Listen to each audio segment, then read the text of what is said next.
场景套路：谢朝中作。原场景：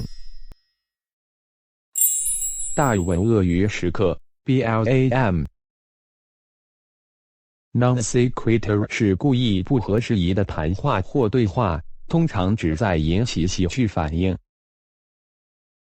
它们对情节没有实际影响，即使它们是属于自己小世界的一部分。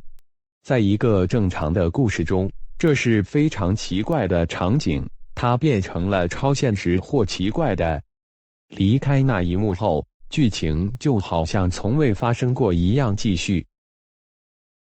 Dumbo。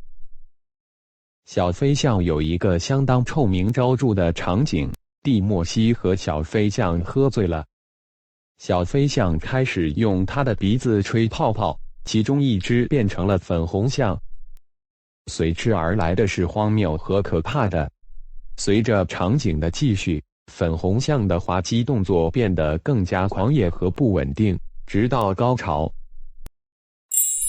迪斯尼酸系列动画音乐剧中的音乐区号，其中动画不再假装描绘电影世界中实际发生的事情，并成为更抽象的音乐插图。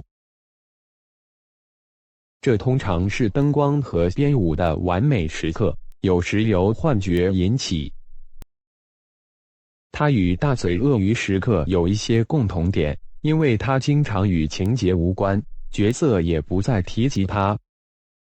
但是一个大嘴鳄鱼时刻，无论多么离奇和随机，仍然假定实际发生在电影的物理现实中。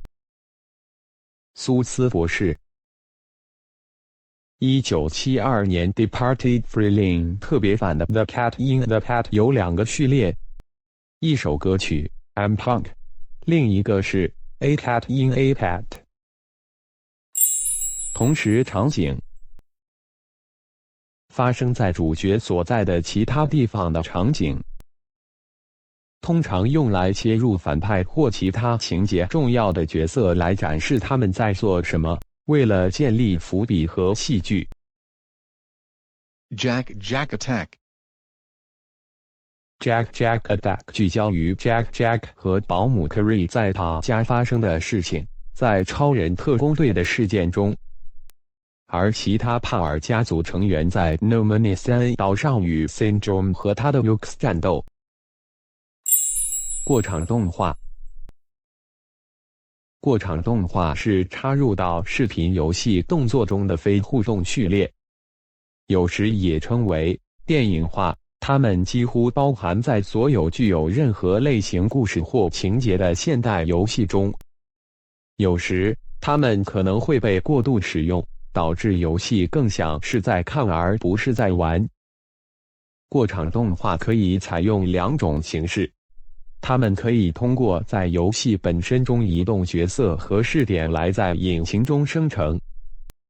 它们也可以是预先算图的动画，甚至在某些事件期间触发的真人视频。The Legend of Zelda。 天空之剑被任天堂称为拥有超过100分钟的电影过场动画。由于所有过场动画都是实时算图的，因此不会将硬碟空间浪费在视频文件上，